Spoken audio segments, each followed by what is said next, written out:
Hello बच्चों, welcome back to my channel biology hub. Students, आज हम इस वीडियो में क्लास 11th का एक न्यू चैप्टर स्टार्ट करेंगे, that is chapter number 2 biological classification. Hindi में इसका नाम है जैविक वर्गीकरण। Okay students, so students, what is biological classification? Biological classification क्या होता है? Biological classification is a scientific procedure of arranging organism into groups and subgroups. Generally इसमें ऑर्गेनिज्म की क्लासिफिकेशन की जाती है स्टूडेंट्स, ठीक है। उनको ग्रुप्स एंड सब ग्रुप्स में डिवाइड किया जाता है on the basis of similarities and dissimilarities, ठीक है।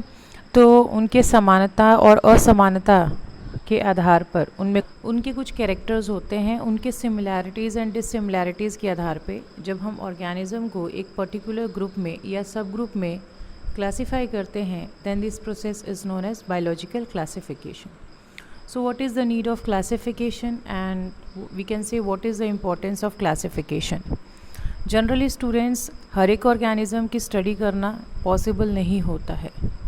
अगर हम किसी 1 या 2 ऑर्गेनिज्म की स्टडी करते हैं तो ये हमें एक सफिशिएंट इंफॉर्मेशन प्रोवाइड करता है उसके फीचर्स के बारे में.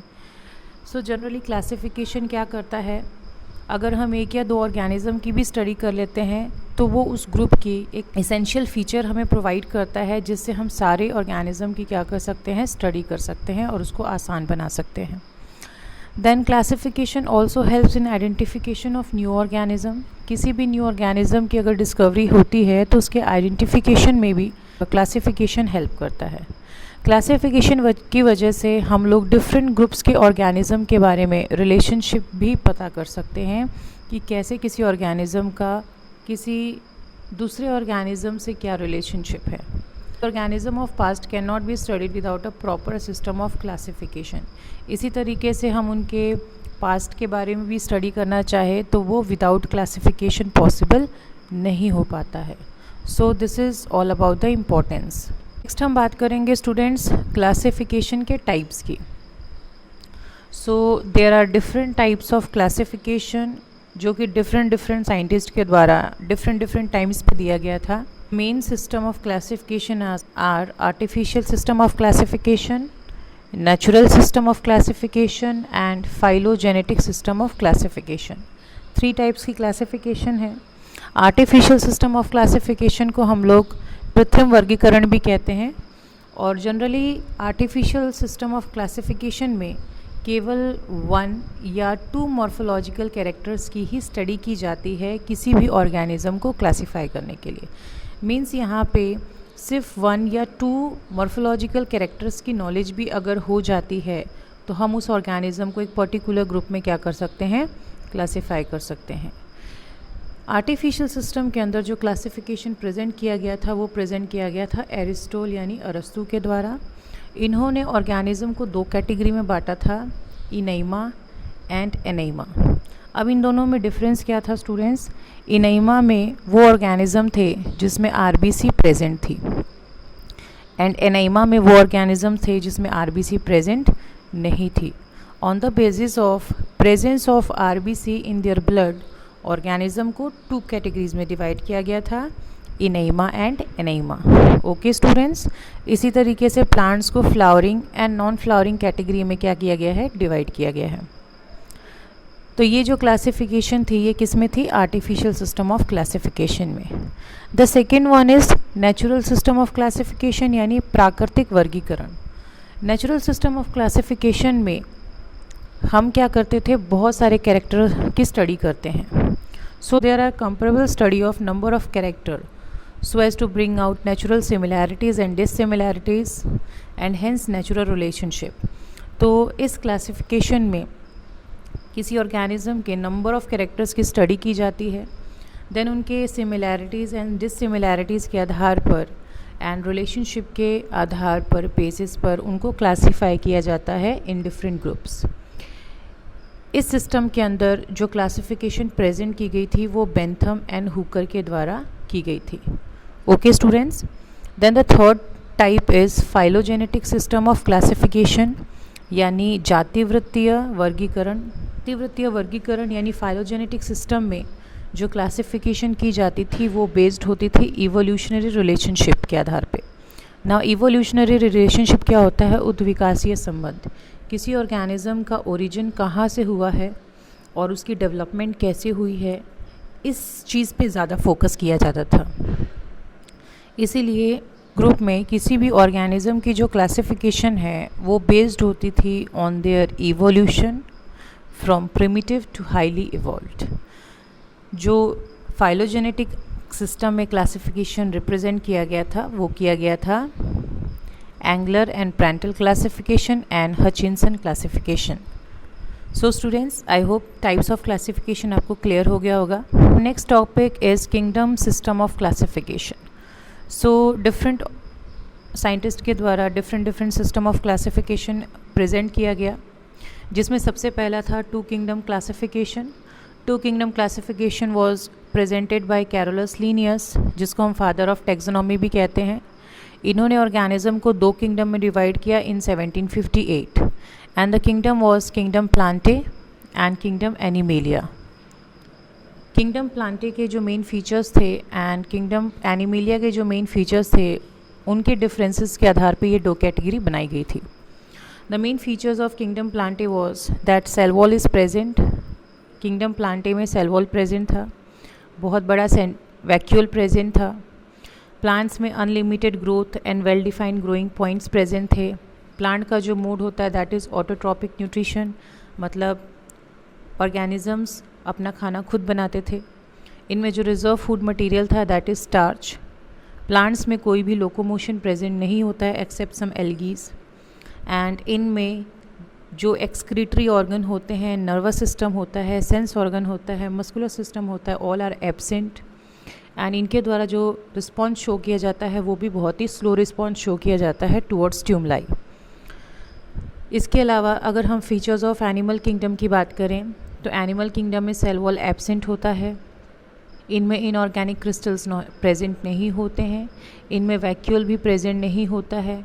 इनका जो मोड होता है that is heterotrophic nutrition, means वो फूड के लिए किसी और पे डिपेंड होते हैं। इनमें ग्रोथ भी लिमिटेड होता है एंड इनमें वेल डिफाइंड ग्रोइंग पॉइंट भी प्रेजेंट नहीं होता। देन इनका जो रिजर्व फूड मटेरियल होता है वो ग्लाइकोजन होता है। Excretory organ, nervous system and muscular system ये सारे एनिमल में प्रेजेंट होते हैं एंड एनिमल में लोकोमोशन भी प्रेजेंट होता है। So these are the main differences between animal and plant. और ये जो क्लासिफिकेशन थी two kingdom classification, it was given by Linnaeus. But इस सिस्टम में बहुत सारे ड्रॉबैक्स थे, बहुत सारी कमियां थी, जिसके वजह से टू किंगडम क्लासिफिकेशन को वाइडली एक्सेप्ट नहीं किया गया। And after this different type की क्लासिफिकेशन आई डिफरेंट टाइम्स पे, में उनको भी नहीं किया गया क्योंकि कुछ कमी थी, वो हम देख लेते हैं। बट फाइनली 5 किंगडम क्लासिफिकेशन को क्या किया गया? एक्सेप्ट किया गया। So after 2 kingdom classification 3 kingdom classification was come.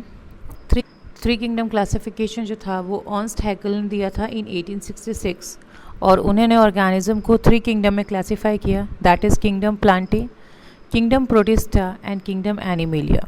So kingdom Plantae और किंगडम एनिमेलिया तो पहले से थे, जो न्यूली किंगडम ऐड हुआ that is kingdom protista. Kingdom protista में वो ऑर्गेनिज्म ऐड थे जिनमें टिश्यू डिफ्रेंशिएशन की कैपेबिलिटी नहीं थी। डिफ्रेंशिएशन क्या होता है students? It is a capability of a tissue to generate और to develop into a new parts. तो जब कोई टिश्यू अपनी एक कैपेबिलिटी लैक कर देता है, खो देता है, और वो न्यू पार्ट्स की प्रोडक्शन नहीं कर सकता, फॉर्मेशन नहीं कर सकता, so that is the lack of the capability of tissue differentiation. तो जनरली प्रोटिस्टा में ऐसे ऑर्गेनिज्म को रखा गया जो टिश्यू डिफ्रेंशिएशन नहीं कर सकते थे। इसमें जनरली आते थे algae, fungi and protozoa.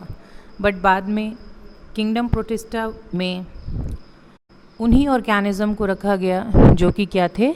Unicellular organisms थे, यानी that is made up of only one cell. Clear हो गया students? But due to some drawbacks it was also not accepted. उसके बाद आया 4 किंगडम क्लासिफिकेशन। 4 किंगडम क्लासिफिकेशन जो था इसमें 4 किंगडम्स दिए गए जिसमें प्रोटिस्टा के बाद किंगडम मोनेरा ऐड किया गया। Means the total 4 kingdom was kingdom Plantae, kingdom animalia, kingdom protista and kingdom Monera. तो किंगडम मोनेरा जो था इसमें प्रोकैरियोट्स को इंक्लूड किया गया, और ये जो किंगडम मोनेरा था वो किसके द्वारा बनाया गया था? कोपलैंड के द्वारा इन 1956। सो किंगडम मोनेरा ऐड हुआ और उसमें केवल प्रोकैरियोट्स को रखा गया। स्टूडेंट्स, प्रोकैरियोट्स में सारे बैक्टीरियाज आ जाते हैं जिसमें वेल डिफाइंड न्यूक्लियस नहीं प्रेजेंट होता है, बट स्टिल जो फंजाई था उसको प्लांट में ही कंटिन्यू किया गया। ये एक ड्रॉबैक था जिसकी वजह से 4 किंगडम को भी एक्सेप्ट नहीं किया गया। And after 4 kingdom classification then comes 5 kingdom classification. So students, 5 kingdom classification जो था it was proposed by R.H. Whittaker in 1969। R.H. Whittaker के द्वारा दिया गया 1969 में। 1969 पहले जितने भी क्लासिफिकेशंस थे उसमें बहुत सारे चेंजेस हुए, and then finally comes 5 kingdom classification. तो 5 किंगडम क्लासिफिकेशन में एक न्यू ग्रुप ऐड हुआ, that is kingdom fungi. So finally 5 kingdom classification include kingdom Plantae, second one is kingdom Animalia, then kingdom Protista, then kingdom Fungi and kingdom Monera. So these are the 5 kingdom which was given by R.H. Whittaker: Plantae, Animalia, Protista, Fungi and Kingdom Monera. So what are the bases of 5 kingdom classification? Criteria था जिसको Whittaker ने use किया for their classification, that was cell structure, modes of nutrition, thallus organization, reproduction and phylogenetic relationship. So इनके आधार पे Whittaker ने क्या किया? 5 kingdom classification present किया। सो सेल स्ट्रक्चर में ये देखा गया स्टूडेंट्स कि whether the organism is eukaryotic और prokaryotic. Then modes of nutrition था, that is of 2 types, autotrophic और हिट्रोट्रॉपिक। थैलस ऑर्गेनाइजेशन की बात करें तो इसमें देखा गया ऑर्गेनिज्म यूनिसेलुलर है या फिर मल्टी सेलुलर। देन रिप्रोडक्शन में कंसीडर किया गया कि whether the organism is doing sexual reproduction और asexual reproduction. And obviously phylogenetic relationship भी कंसीडर किया गया, उसकी इवोल्यूशन या उसकी ओरिजिन कैसे हुई, उसकी डेवलपमेंट कैसे हुई। इन सभी के आधार पे R.H. Whittaker ने क्या किया? 5 किंगडम क्लासिफिकेशन प्रेजेंट किया, and this kingdom was finally accepted, and today we will study in this chapter the 5 kingdom classification. Okay students, still after 5 kingdom classification then comes 6 kingdom classification. 6 kingdom classification was given by Carl Woese in 1990. He was a professor in Department of Microbiology in University of Illinois. 6 kingdom classification में 3 domain system represent किया गया organism को classify करने के लिए, that was domain archaea, domain bacteria and domain Eukarya. इसमें जो principal use किया गया that was the 5 kingdom system he, but इन्होंने मोनेरा के 2 किंगडम बना दिए, Archie bacteria and you bacteria, और बाकी यूकैरियोट्स को 3 किंगडम के रूप में क्या कर दिया? रिप्रेजेंट कर दिया। So if we consider, then Archaebacteria first domain, Eubacteria second domain, and then eukaryotes में बाकी के 4 आ जाते हैं, that is Protista, Plantae, Animalia and Fungi।